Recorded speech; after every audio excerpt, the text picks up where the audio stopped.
안녕하십니까. 푸른한국닷컴 대표 전영주입니다. 연일 매서운 추운 날씨가 계속되고 있습니다. 우리 여러분들 몸 건강에 유의해 주시기 바랍니다.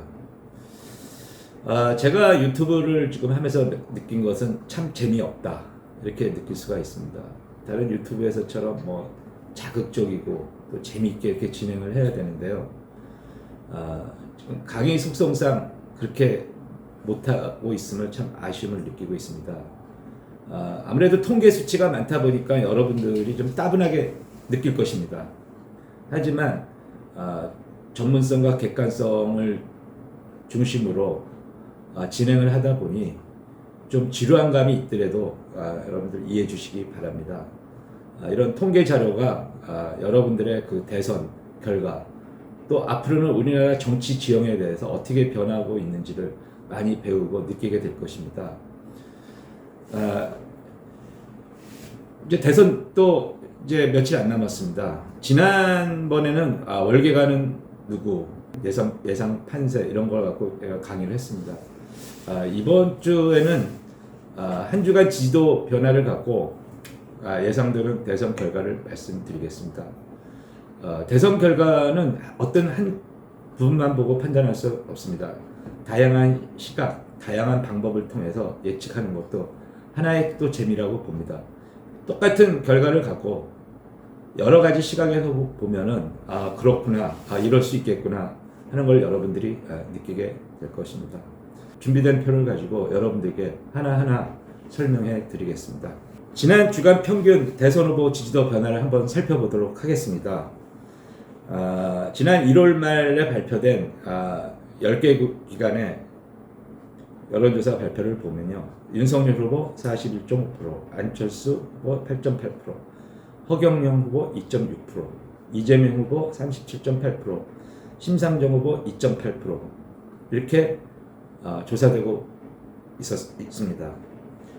7월 아니죠. 2022년 2월 둘째 주 주간 여론조사 발표를 보면 총 34개의 기관이 발표를 했습니다.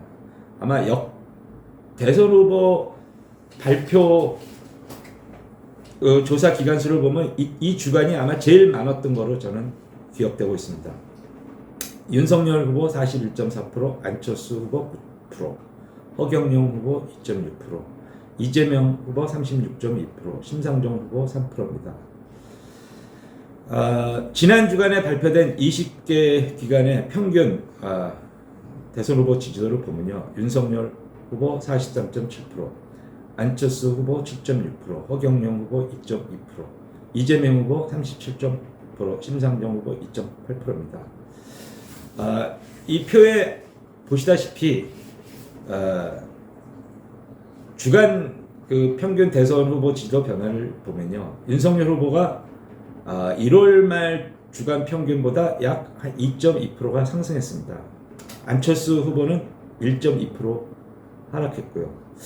여기 특이한 거는 또 우리 허경영 후보가 2.2%를 기록했는데요. 항상 주간 평균 지지도 변화를 보면 2.6%, 2.2%, 한 2%대를 유지하고 있습니다. 재미있는 현상입니다.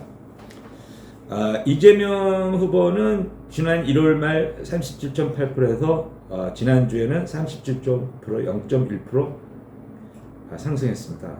심상정 후보는 똑같고요. 여기서 알다시피 윤석열 후보는 좀 상승세에 돌입했다, 이렇게 판단할 수 있고요. 안철수 후보는 좀 하락했다. 이재명 후보는 박스권에 갇혀 있다.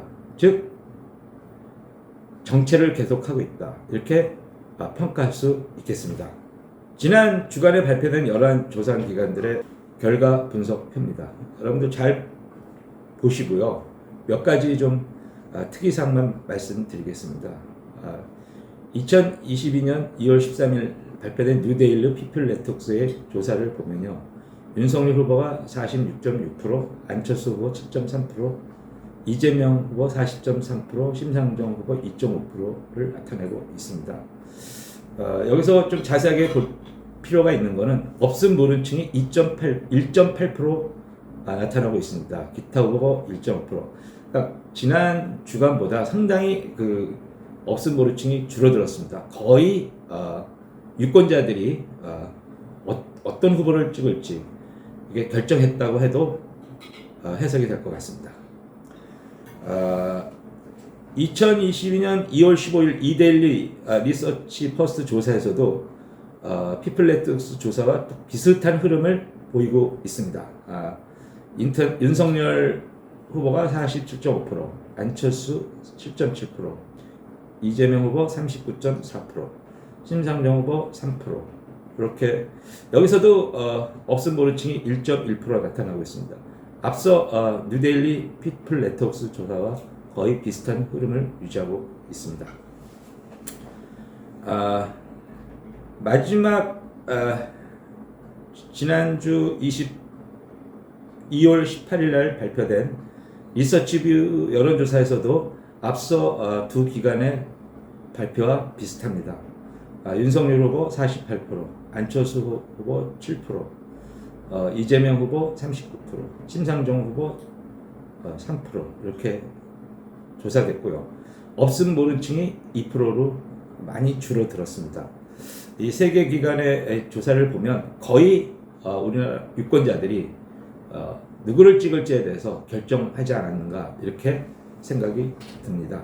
지난 강의에서도 말씀드렸다시피 선거의 결과, 판단 및 속설에 대해서 말씀드린 바가 있습니다. 다시 한번 제가 말씀드리겠습니다. 지난주에 대선을 한 7번 치른 유명 정치인과 대화를 나눈 적이 있었습니다. 자신이 경험해 보니까 대선 선거 운동 돌입 전 1위 후보가 역전당한 적이 없더라 이렇게 얘기를 하시더군요.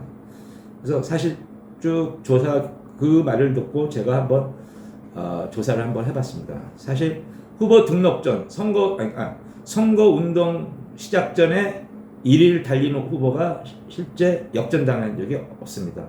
이렇게 본다면 윤석열 후보가 당선이 유력시 된다 이렇게 말할 수 있습니다. 통상 선거 결과는 90일 전 각 당 후보가 결정되면 승패가 가능합니다. 예측이 가능합니다. 왜냐하면 진영이 구축되면서 구도가 완성되죠. 그래서 양자 구도냐 다자 구도냐 이에 따라서 승패가 좌우됩니다. 그러니까 여권이 분열되면 야권 후보가 승리가 가능하고요. 야권이 분열되면 여권 후보가 승리하죠. 대표적인 게 2017년입니다. 당시에 야권은 3명의 유력 후보로 분열이 됐고 여권은 문재인 후보로 단결이 됐습니다. 그래서 당연히 야권이 분열됐는데 어떻게 여권이 승리를 하지 못하겠습니까? 그래서 당시 문재인 후보는 41.1%, 과반수도 못 넘기고 40% 거의 못 넘긴 상태에서 당선이 됐습니다. 그것은 결국 홍준표, 안철수, 유승민 후보로 야권이 분열됐기 때문에 가능했던 것입니다. 후보가 결정돼 진영이 구축되면 그 이후에 발생되는 각종 이슈는 지지율에 큰 영향이 없다. 이건 제가 누차 강조하는 얘기입니다. 후보가 결정돼 진영이 구축되고 본선거 운동에 들어가면 운동 과정에서 발생되는 각종 이슈는 그렇게 큰 지지율의 변동이 없습니다. 한 1%, 2% 정도 변동이 있죠. 그러다가 다시 또 회복하고 그걸 반복하면서 결국은 원래 예상한 대로, 원래 예측한 대로 결과가 나타나게 돼 있습니다. 그리고 이미 알려진 악재와 호재는 선거에서 그렇게 호재가 아니다. 왜 제가 이런 말씀을 자꾸만 강조드리냐면요. 여러분들 어떤 후보를 지지하든 비판하든 상당히 그때그때 상황에 따라서 반응이 다르게 나타날 수 있습니다. 내가 지지하는 후보에 악재가 생기면 걱정이 되고 또 호재가 생기면 지지율이 급등할 거라고 생각하고 뭐 반대 후보가 또 뭐 악재가 생기면 지지율이 급락할 거다. 뭐 호재가 생기면 급등할 거다. 이렇게 생각할 수 있겠습니다. 그러나 실제 선거 운동에 들어가면 그렇게 급등하고 급락하고 하는 현상은 그렇게 벌어지지 않습니다. 1, 2% 정도에서 변동이 왔다 갔다 하다가 결국은 예상한 대로 결과가 나타나게 돼 있는 거죠. 그리고 저번 강의에서도 말씀드렸다시피 대통령 임기 말 지지율과 대선 승리는 일치하지 않는다. 이 부분은 제가 좀 구체적으로 지난번 강의에서 말씀드리지 못했는데 그걸 좀 구체적으로 좀 말씀드리고자 합니다.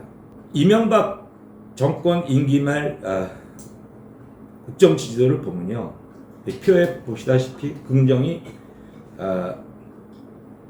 11월 26일 발표해서 26.8%, 12월 17일 발표해서 25.7%입니다. 12월 17일이라는 시점은 당시 대선 치르기 불과 며칠 전이었죠.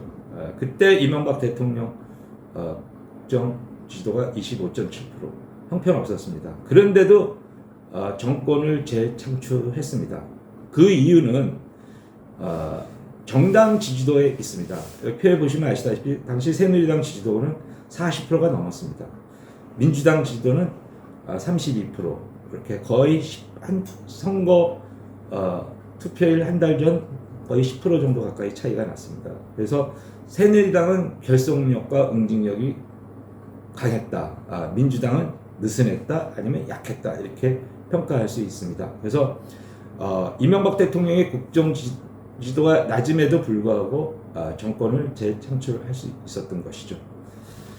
그러면 지금 시점에서의 문재인 대통령 국정 지도와 정당 지지도를 살펴보기로 하겠습니다. 지금 지난 주간 약 10개 여론조사에 발표한 국정 지도와 정당 지도의 평균을 보면 문재인 대통령의 국정 지도 긍정은 43.1%, 부정은 53.8%입니다.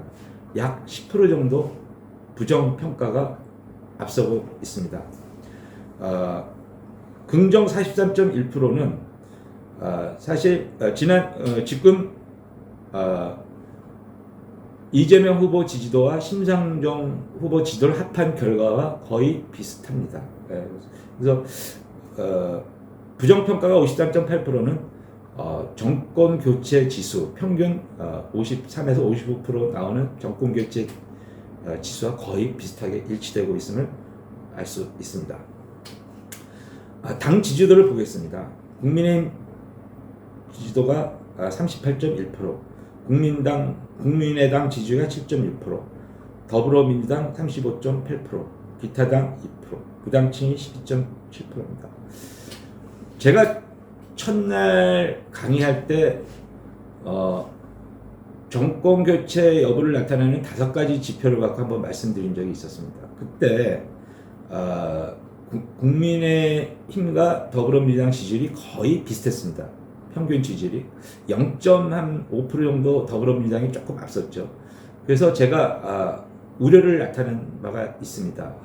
정당 지지도가 상당히 중요한데 후보 지지도가 앞서도 정당 지지도가 더불어민주당에게 밀리면 정권 교체에 빨간불이 온다, 이렇게 말씀드린 바가 있는데 지금 일주일 지난 지금 국정 지도를 보면 국정 지도 보면 43.1% 계속 40% 내에서 왔다 갔다 하고 있고요. 부정평가는 계속 53.8%로 큰 변동이 없습니다.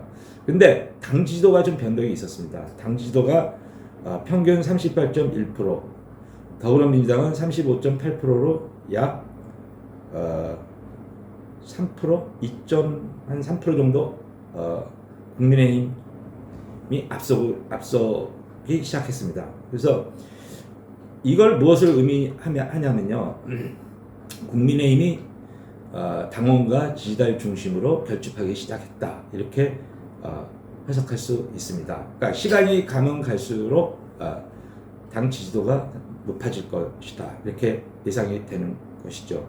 지난 서울시장 보궐선거 때도 그랬습니다. 서울시장 보궐선거 때도 작년 2월 달에 당 지지도가 한 30% 미만이었는데요.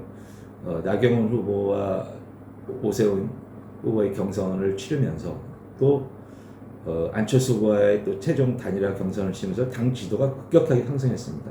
43%까지 간 거를 제가 기억하고 있습니다. 그래서 이 대선 후보 지지도 중요하지만 이 당 지지도도 상당히 중요하다 하는 것을 다시 한번 여러분들한테 말씀드립니다. 그래서 대선 결과를 보면요, 지난번에 발표한 거랑 큰 차이가 없습니다. 다자구도로 대선이 치러진다면 윤석열 후보 46% 내외, 안철수 후보 6% 내외, 이재명 후보 40% 내외, 심상정 후보 4% 내외, 기타 후보 4%, 이제 뭐 허경영 후보, 김동연 후보, 뭐 진보당의 김재현 후보 등을 다 합한 수치를 말하는 겁니다. 이렇게 됐을 때 윤석열 후보가 이재명 후보에게 한 4%에서 5% 사이로 이기지 않겠는가 이렇게 예상이 됩니다. 양자구도로 대선이 치러진다면 윤석열 후보 55%, 이재명 후보 38%, 심상정 5%, 후보 5%, 그래서 기타 후보 2% 이렇게 예상이 됩니다. 그러면 여기서 기타 후보는 왜 이렇게 줄어드냐 이렇게 의문을 가질 수 있습니다. 그래서 다자구도가 되면 아무래도 지지율이 높은 후보에게 쏠림 현상이 있습니다. 그걸 이제 보통 통상 밴드웨건 효과라고 하는데요. 그런 현상이 양자구도가 진행된다면 펼쳐질 거라고 예상이 됩니다. 이 표를 보면 윤석열 후보가 어떤 구도에서든지 승리가 가능한 거로 나옵니다. 그러나 100%는 없습니다. 100%는. 어떤 경청 동지할 격변 사태가 벌어지면 지지율의 변동이 또 생길 수도 있고요. 그러니까 자그마한 것 같고 또 우리 유권자들의 마음이 상해가지고 또 지지율의 차이가 또 벌어질 수도 있고 줄어들 수도 있습니다. 그래서 끝까지 열심히 해서 윤석열 후보가 원하는 득표율로 당선돼야만 된다고 생각합니다. 단순하게 이기는 게 중요한 게 아니라 최소한 10% 이상 이겨야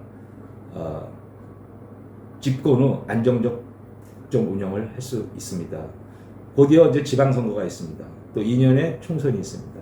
우리가 안정적으로 승리를 하려면 윤석열 후보가 이재명 후보에게 최소 10% 이상 승리를 해야 된다고 봅니다. 여러분들 관심을 갖고 적극적으로 이번 대선에 임해 주시기 바랍니다. 다음 수요일 날 발표되는 제 강의에서는 그러면 윤석열 후보가 왜 이렇게 지지율이 올라가고 있을까 하는 부분에 대해서 좀 심층적으로 분석하는 시간을 갖도록 하겠습니다. 네, 감사합니다.